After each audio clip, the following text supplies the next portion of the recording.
सोनकादि ऋषि कहते हैं कथा मात्रैक जीवनम। एक कथा, एक पुराणों की कथा विश्राम नहीं हो पाती कि दूसरी कथा वे प्रारंभ करते, आपस में हर समय उसी कथा श्रवण कीर्तन के चर्चा में ही रहते हैं। उन्हीं के मध्य में एकदम एक युवा संत पधारे हैं जिनका नाम है सूत मुनि। श्री सूत मुनि बहुत बड़े ज्ञानी हैं, विद्वान हैं। धन बुद्धा बल बुद्धा आयु बुद्धा तथैव च ते सर्व ज्ञान बुद्धा किम कर शिष्य। धन में जो बड़ा होता है उसे बड़ा माना जाता है, बल में जो बड़ा होता है उसे भी बड़ा माना जाता है, आयु में जो बड़े होते हैं उन्हें भी बड़ा ही माना जाता है, किंतु जो ज्ञान में बड़े होते हैं वो सर्व श्रेष्ठ है, सर्वोपरि है।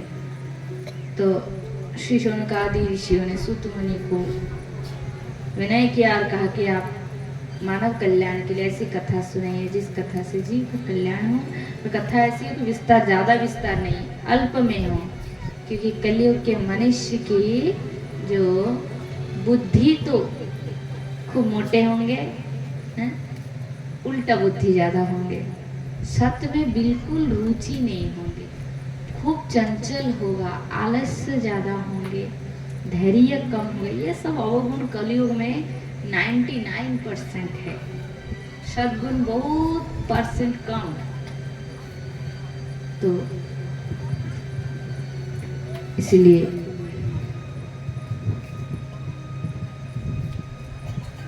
श्री शौनकादि ऋषियों ने सूत मुनि से प्रार्थना की आप ऐसी कथा सुनाओ जिससे कलयुग के मानव का कल्याण हो जाए, क्योंकि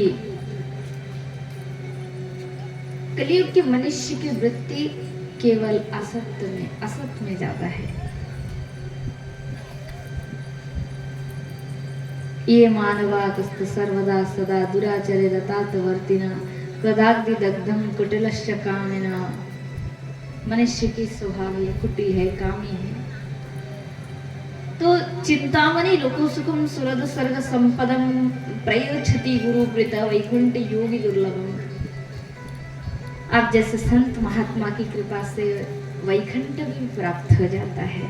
आप कृपा करके कल्याण के लिए रास्ता निर्णय करके बताइए, वह वाणी बताइए जिस वाणी से जीव पवित्र हो, भगवत प्राप्ति हो। सूत मुनि अति प्रसन्न आनंदित, जिन्हें इतने आदर पूर्वक विनय किया गया अथवा व्यास गद्दी पर बिठाया गया, तब सूत मुनि ने कहा अवश्य। सूत मुनि ने कहा देखो, असल में मनुष्य की जीवन क्या है? काला व्यालम मुख ग्रास त्रास निर्नाश हेतवे श्रीमद् भागवतम शास्त्रम कलो किरण भासितम। हमारा जीवन क्या है? जैसे काल माने क्या? सांप को काल के संग तुलना किया गया है। ब्याल माने सांप ही तो है। सांप अजगर के मुंह में कोई पड़ गया, उसका जीवन सुरक्षा में है, सुरक्षित है? नहीं। तो हम भी तो वैसे मृत्यु रूपी काल के गाल में सब है।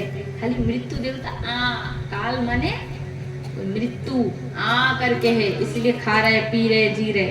जैसे वो मुंह बंद कर देगा खत्म हो गई। ऐसे विकट परिस्थिति में, मनुष्य की परिस्थिति बहुत विकट है, ऐसे भी विकट परिस्थिति में यदि जीव को कोई शांति दान कर सकता है, मुक्ति दान कर सकता है, तो वो केवल भागवत कथा ही है। शुद्ध नहीं कह रहे। श्रीमद् भागवतम शास्त्रम कलो किरण भाषितम। कलयुग में भागवत कथा मुक्ति देने के लिए गर्जन कर रहे हैं। हे मानव, मेरे पास आओ, मेरे शरण में आओ, मैं तुम्हें मुक्ति दूंगा, शांति दान मैं ही करूंगा। जाओ। जीवों को बार बार घोषणा कर रहे हैं, जीवों से बोल रहे हैं आओ आओ। इसलिए बार बार सुनना है कथा। एक बार सुन के विरक्त नहीं होना है, बार बार सुनो।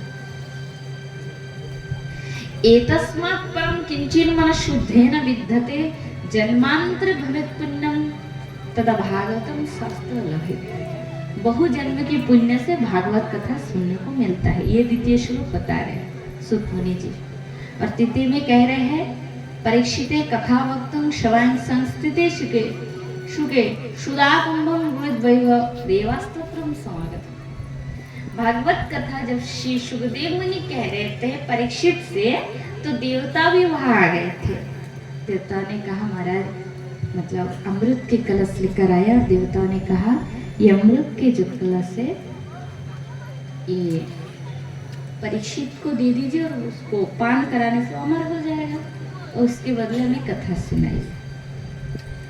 तो सुखदेव मुनि ने कहा भागवत कथा अमृत के साथ ये स्वर्ग की अमृत की कभी तुलना नहीं होगा, क्योंकि भागवत कथा जो है ये तो मुक्ति दान करते हैं। ये स्वर्ग की अमृत क्या करेगा, खाली अमर ही बना देगा, किंतु जीव को दुख से मुक्ति स्वर्ग की अमृत भी दे नहीं सकते। और परीक्षित उत्तम श्रोता जानकर सुखदेव मुनि ने देवताओं को लौटा दिया। ब्रह्मा जी ने परीक्षित जी की मुक्ति को देखा और उन्होंने कहा कि भागवत कथा 7 दिन सुनकर परीक्षित जी मुक्ति पा गए। तो उनको आश्चर्य हुआ। किसको? ब्रह्मा जी को। तो ब्रह्मा जी ने क्या किए, उन्होंने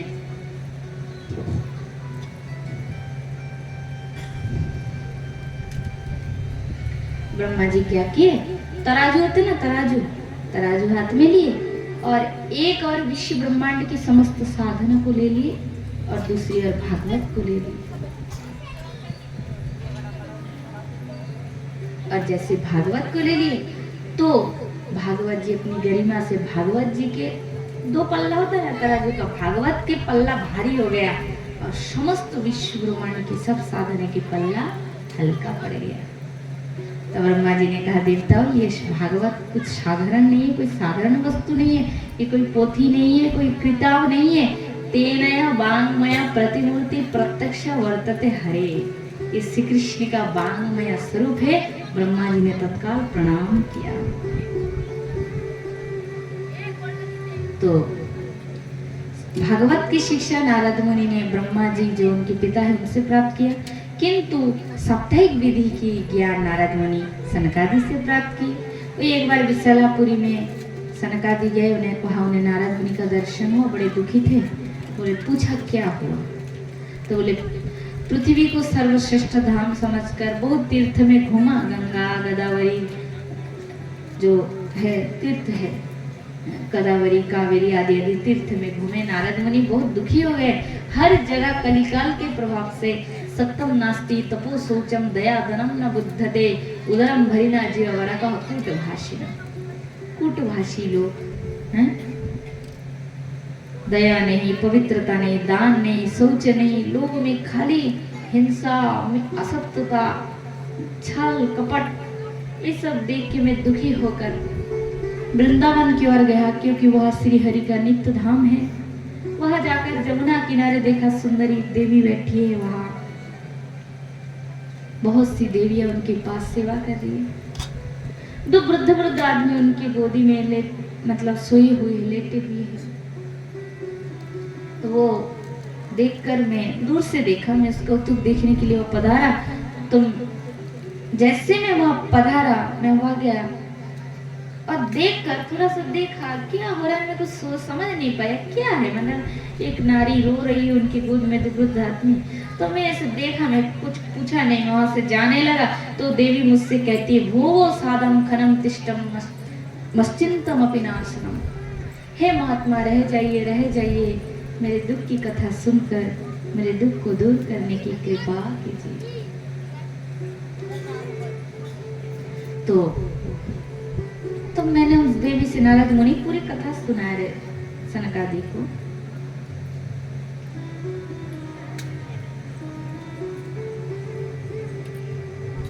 तो नारद मुनि कहते फिर मैंने उस देवी से पूछा, हे देवी तुम कौन हो? काशीदम कावीर मच्चेमा नारी का पद्मलोचना, हे पद्मलोचने तुम कौन हो तथा तुम्हारे दुख क्या है, सब विस्तार पूर्वक मुझे सुनाओ। तो देवी मुझसे कहते हैं, अहम भक्ति रीति ख्याता युमो में तनयुम तो ज्ञान वैराग्य नामे न काल योगे न जर्जर। नारद मुनि कहते, वो देवी मुझसे कहती कि मैं भक्ति देवी हूँ, ये मेरे पुत्र ज्ञान वैराग्य है जो काल के प्रभाव से बुद्धा हो गए, बुद्धावस्था को प्राप्त की, जर्जर हो गए। और ये सब देवियां गंगा यमुना आदि सब जो है देवियां है, ये मेरी सेवा कर रही है। उत्पन्ना द्रविड़ साहं विद्धि कर्नाटके गता कश्चिन कश्चिन महाराष्ट्रे गुर्जरम जिन्नतम गतः। नारद मुनि से कहते वो देवी कि द्रविड़ देश में मेरा जन्म हुआ, कर्नाटक में मैं पाल पोस कर बड़ी हुई हूँ और महाराष्ट्र में बहुत दिन तक भ्रमण किया, किंतु मैं जब गुजरात में गई तो काल के प्रभाव से मैं भी बूढ़ी हो गई, मेरे दोनों पुत्र बूढ़े हो गए।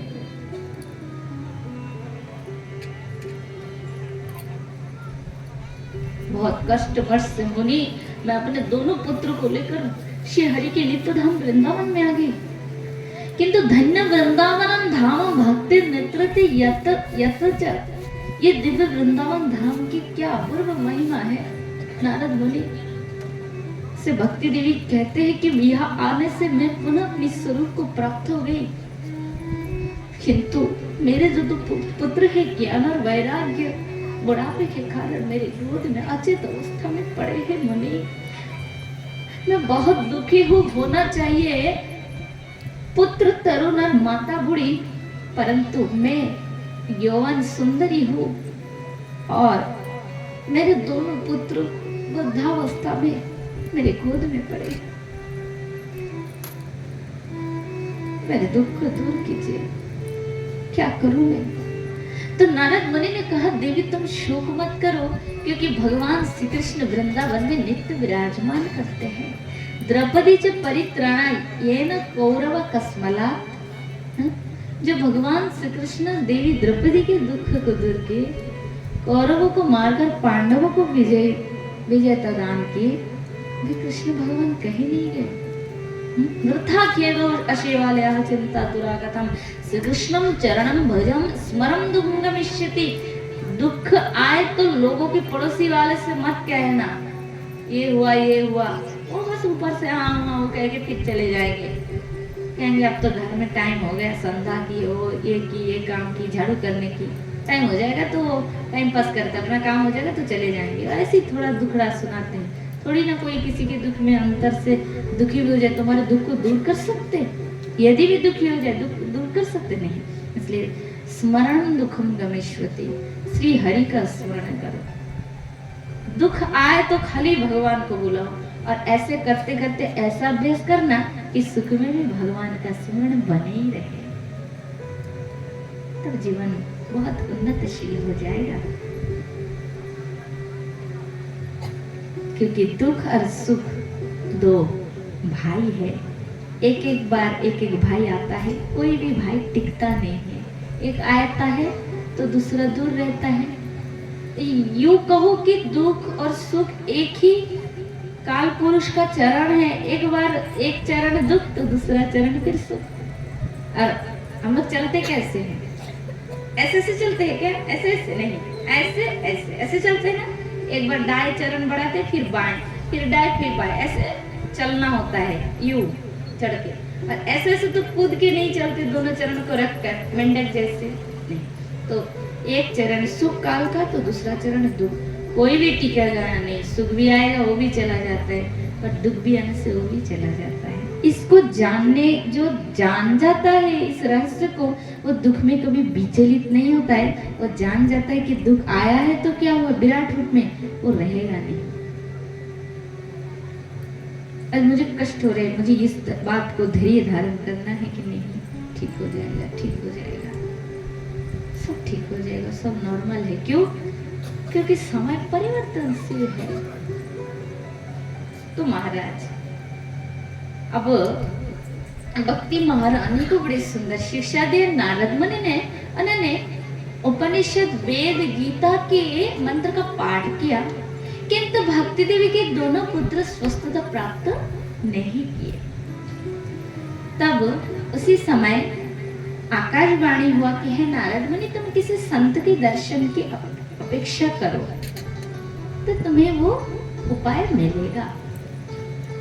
नारद मुनि बहुत तीर्थ में भ्रमण किए कि वो संत कहाँ मिलेगा जो भक्ति देवी के दुख को दूर करने का उपाय बताएंगे, किंतु ऐसा संत कहीं नहीं मिला। तब नारद मुनि निराश होकर बद्री वन में गए और वहां उन्हें सनकादि से भेंट हुआ। सनकादि कौन है जानते हैं आप लोग? ब्रह्मा जी के 4 पुत्र, जिनका नाम है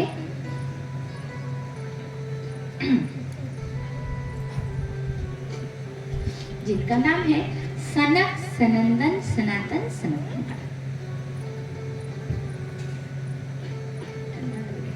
तो 4 ये सनकादि मुनि है, महापुरुष है। तो उनसे कहा कि बहुत ज्यादा घूमे हैं आप ही बताइए भक्ति देवी की दुख कैसे दूर हो। तो सनकादि ऋषि ने हंसते हुए अति आनंद गंभीर भाव से कहा, कोई चिंता की बात नहीं, अति सरल उपाय है, अति सरल सीधा उपाय है। और वो उपाय आप भी जानते हैं किंतु समझ नहीं पा रहे हैं। कौन सा उपाय?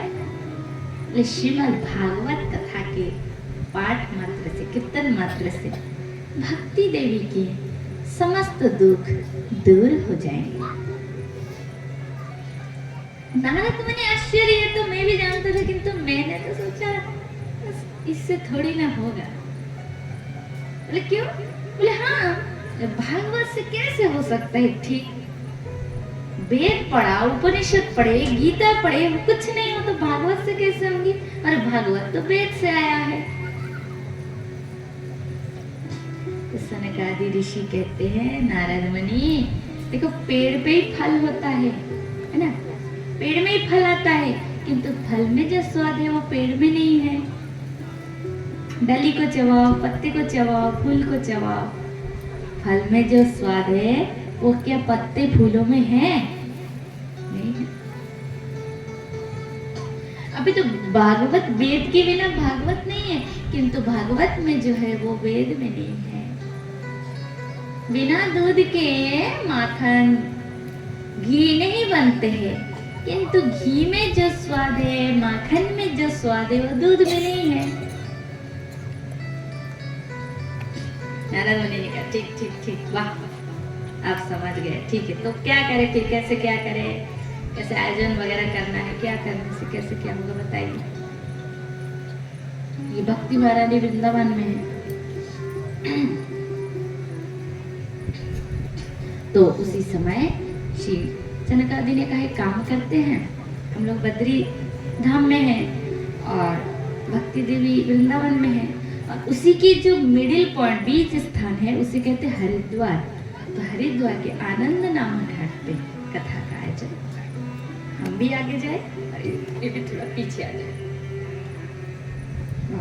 ठीक ठीक, उत्तम। ये कहकर नारद मुनि सनकादि ऋषि सहित हरिद्वार के आनंद नामक घाट आए और सुंदर व्यासन, वहां तो थोड़ी ना पंडाल वगैरह बनाने की जो साधु महात्मा कथा करते थे, बट वृक्ष उसके नीचे बैठ गए, गंगा जी के किनारे। बहुत पवित्र स्थान है, देवभूमि है हरिद्वार। वह सनकादि बैठे कथा पाठ करने और नारद मुनि श्रोता बने। जैसे तीनों लोगों में खबर गया कि भागवत कथा होंगी, तो सर्वप्रथम एच वैष्णवा श्रीमद् भागवतम पीयूष पनय लंपटा धावंतय हप्पयाशु सर्वथम एच वैष्णवा।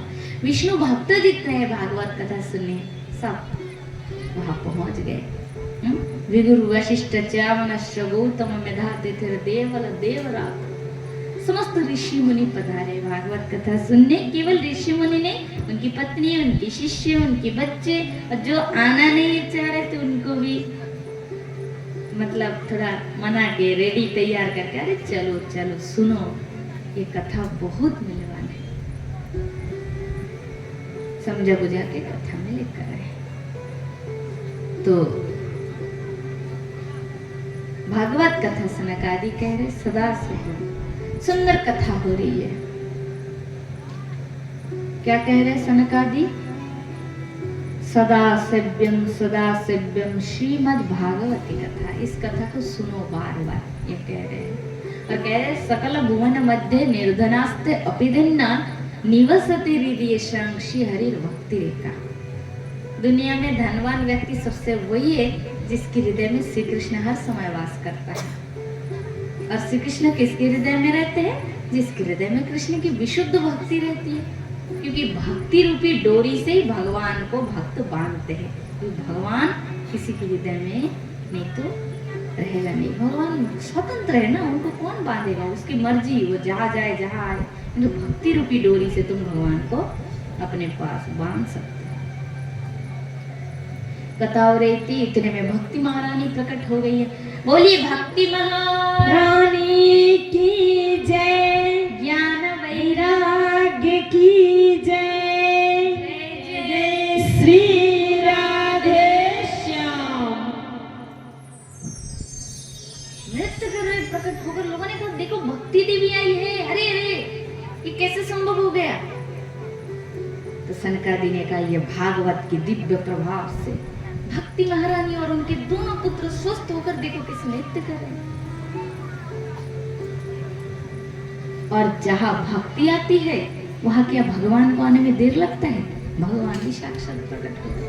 बोलो गोलोक बिहारी सम्राट की जय, जय श्री राधे श्याम।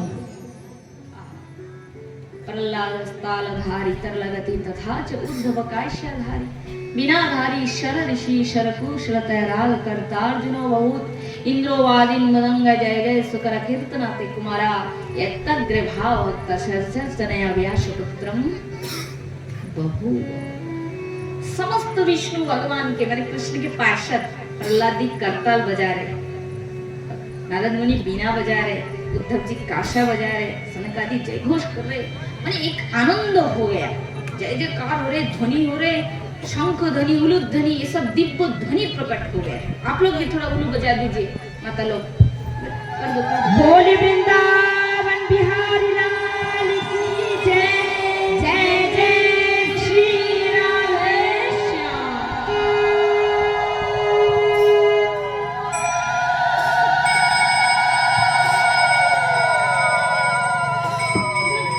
भगवान जहाँ आ जाए वहाँ क्या हो सकते? देव देविया माने भूलोक और स्वर्गलोक की सब एकत्र होकर जय जयकार हो रहा है।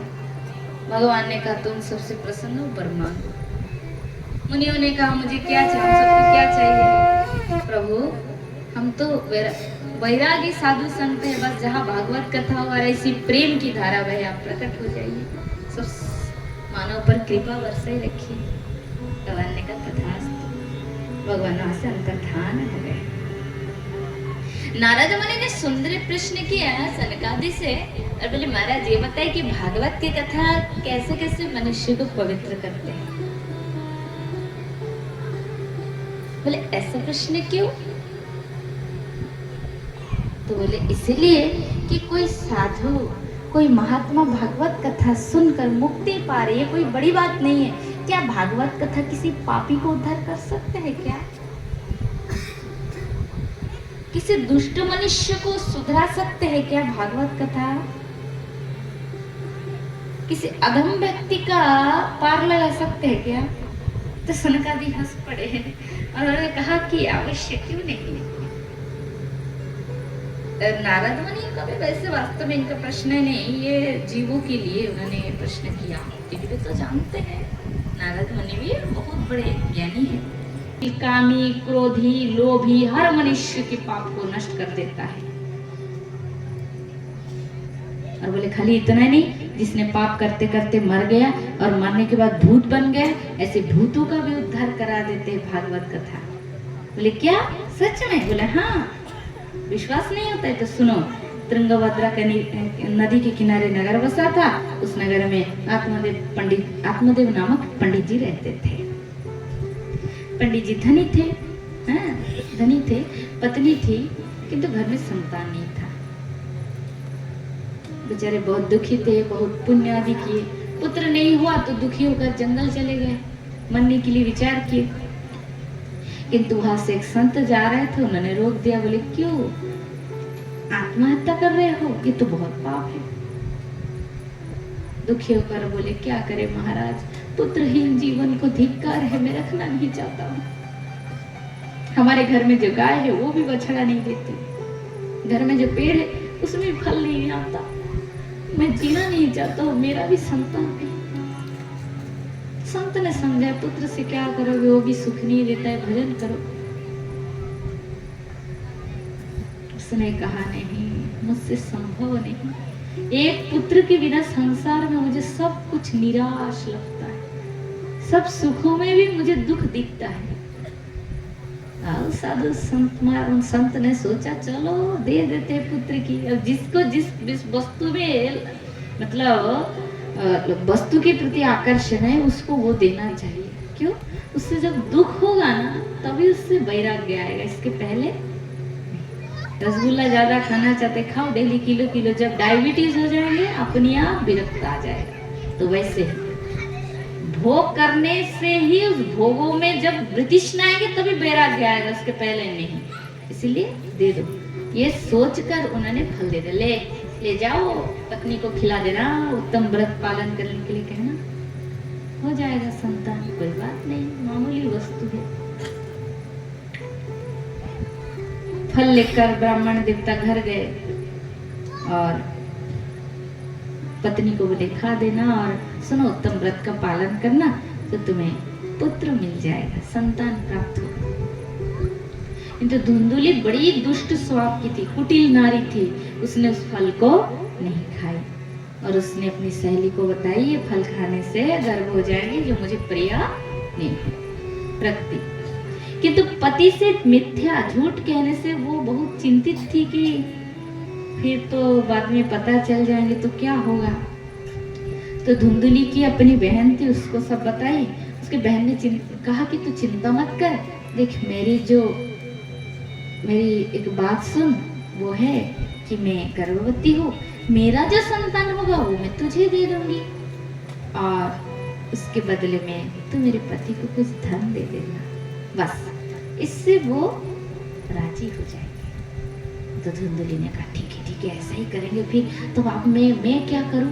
बोले तू झूठ मूठ के गर्भवती का नाटक करते रहे, नहीं तो तेरे पति को पता चल जाएंगे।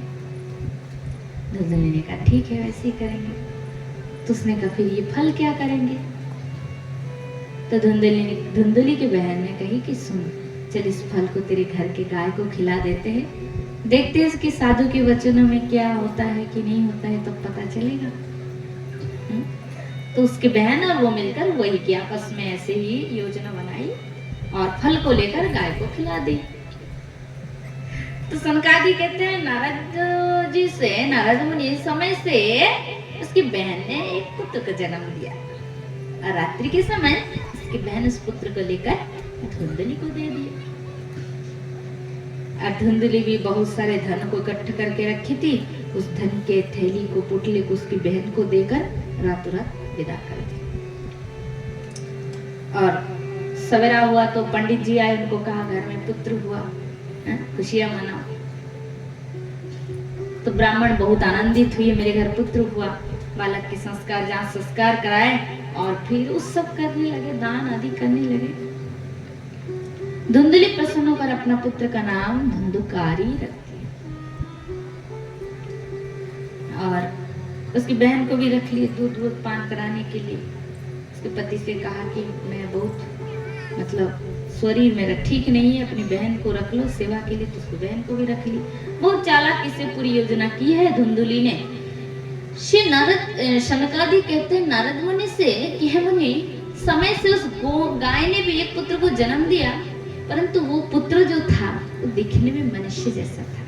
मैंने बछड़ा जन्म नहीं दिए, मनुष्य को जन्म दिए, बालक मनुष्य जैसा सुंदर छोटा सा एक बालक जन्म लिए, किंतु उनके कान गौ माता के जैसी थी। इसलिए श्री पंडित जी ने, आत्मदेव पंडित जी ने उसका नाम गोकर्ण रख दिया। समय से दोनों भाई बड़े हुए। गोकर्ण जी साधु स्वभाव के हुए, परंतु धुंधुकारी बहुत बड़ा दुष्ट था। बाल्यकाल से झूठ बोलना, लोगों को मारना, पीटना, ये सब बुरा काम करता था। वो बड़ा हुआ, फिर मदिरा पान किया, जुआ खेला, पर नारी संग किए, सब पाप और बढ़ गया। पिताजी से खूब गर्म मिजाज से बात करते थे। पिताजी बार बार समझाए, फिर मारने के लिए उठे तो पंडित जी बहुत दुखी हो गए और अपने दूसरे पुत्र गोकर्ण जी के पास गए। तब गोकर्ण जी ने अपने पिता को आत्मज्ञान दिया और कहा, पिताजी असारो खल संसार दुख रूपी, ये संसार दुख का घर है, यहाँ कोई किसी का नहीं। सुत कश्य धनम कश्य स्नेह व जलत निशम, इस स्नेह को तिलांजलि दीजिए। अभी भी आपका होश ठिकाने नहीं, इतने पुत्र के हाथ से मार पीट खा रहे हो, फिर भी बुद्धि ठिकाने नहीं है, तो जाओ भजन करो। या कोई सुखी नहीं, न चंद्र सुखम कश्चिन सुख चक्रवर्ती, ना कोई सुखी नहीं। पिताजी समय बच्चे जितना उसका सदुपयोग करो। पुत्र के मुख से ज्ञान की बातें सुनते हुए गोकर्ण जी की पिता जो थे आत्मदेव जी, उनकी आंखें खुल गए और वे गृह त्याग करके वन में जाकर तपस्या करने लगे। और धीरे धीरे तपस्या करके उन्होंने भगवान को पाया।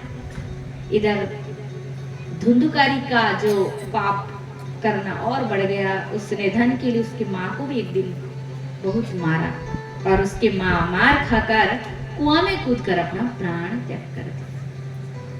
अब घर में कोई नहीं, क्योंकि गोकर्ण जी ज्यादा समय तीर्थ भ्रमण करते थे। अब उसके धुंधुकारी ने क्या किया, कुछ उल्टा नारियों को अपने घर में रख लिया। उल्टा नारियों ने सोचा, ये प्रत्येक दिन डकैती करके चोरी करके आता है, एक दिन तो राजा के सैनिक इसे पकड़ कर मारेगा, तो क्यों ना एक काम करते, इसको मारकर इसके सारे संपत्ति का मालकिन हम बन जाते हैं।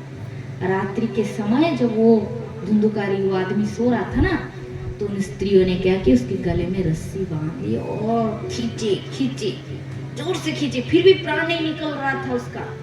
तब जलता हुआ अंगार उसके मुंह में डाल दे और वो तड़प तड़प कर बेचारा मर गया। सब भागे, सामान वामान लेकर, वो जो थी ना स्त्रियां सब भागी वहां से। और ये तो एक तो पाप, दूसरा अपमृत्यु, भयानक प्रेत बन गए। बहुत दिन बाद तीर्थ भ्रमण करके जब श्री गोकर्ण जी महाराज पंडित जी के महल में विश्राम के लिए आए हैं, तो वो प्रेत भयानक भयानक स्वरूप धारण करके उन्हें दिखाने लगे। तो गोकर्ण जी ने पूछा कि तू कौन है और ऐसा रूप क्यों दिखा रहा है? तो इतना पाप था कि बोलने की भी शक्ति नहीं। तो मंत्र युक्त जल छिड़क दिए, अब कुछ बोल, देखो कौन है तू। देख के ही पता चला कि किसी अप दुर्गति में गए हुए जीवी है, क्योंकि भूत लोग होते ना, भैंसा का रूप धारण करे, कभी राजा का रूप धारण करे, वैसे दिखा रहा था।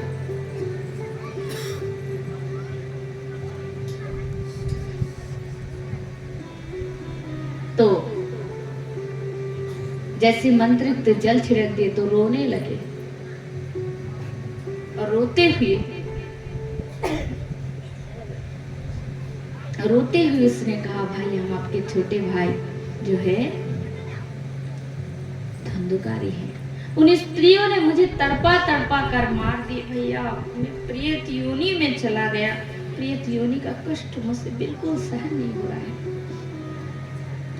गोकर्ण जी कहते, अच्छा प्रेत योनि में चले गए हो तुम, तो तुम्हें कष्ट हो रहा है, किंतु भाई मैं तो तुम्हारी मृत्यु की खबर पाकर गया में जाके बहुत बार तुम्हारे नाम में पिंड दान कर दिया, पिंड दिया, तो क्या तुम्हारी मुक्ति नहीं हुई? बोले क्या कहते हो भैया, एक पिंड क्या 100 पिंड दान करने से भी गया आदि तीर्थ में जाकर, एक नहीं 100 पिंड दान करने के बाद भी मेरी मुक्ति संभव नहीं। गोकर्ण जी आश्चर्य, तो बोले ठीक है, फिर मैं दूसरा उपाय करता हूँ। रात भर उस ग्रंथ आदि शास्त्र किसी बहुत अच्छी किताबों में देखा कि कोई उपाय मिल जाए, किंतु किसी प्रकार का उपाय नहीं मिला।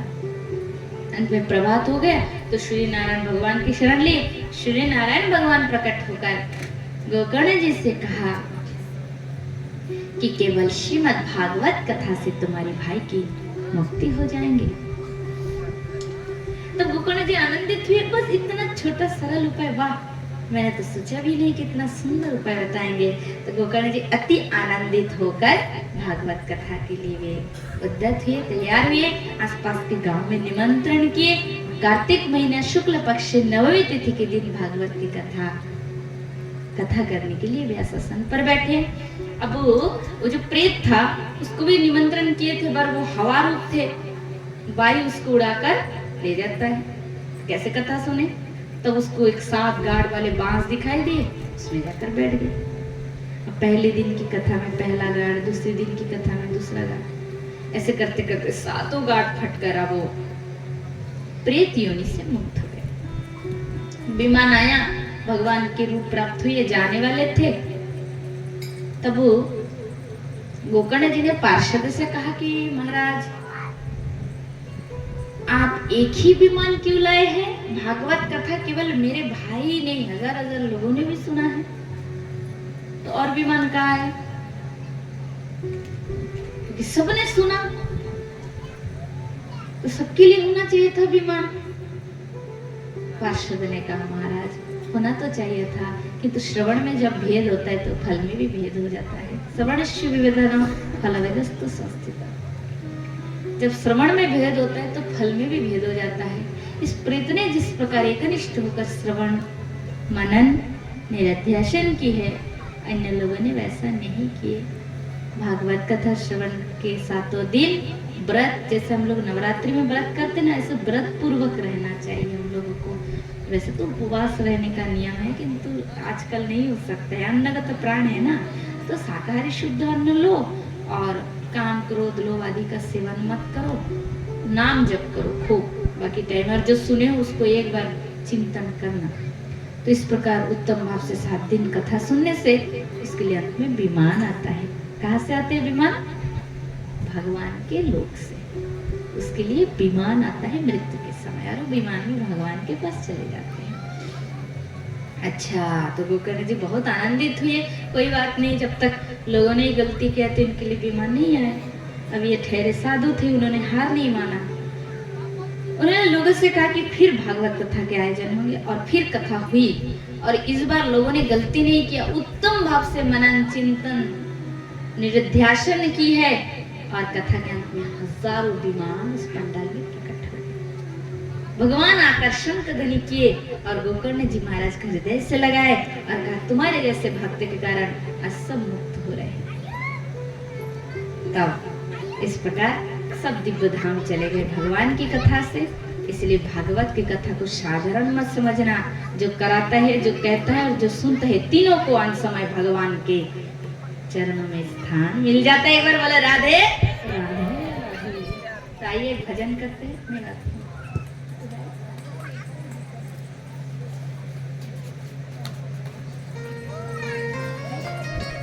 सभी खड़े होकर, कभी सभी खड़े हो जाए, क्योंकि महात्मा कथा आज की कथा ही पर विश्राम है। और सभी ध्यान रखें, कथा का समय 6 से 9 तक। उसी हिसाब से आए, प्रत्येक दिन भागवत कथा श्रवण करें। और अभी भजन होंगे और उसके बाद फिर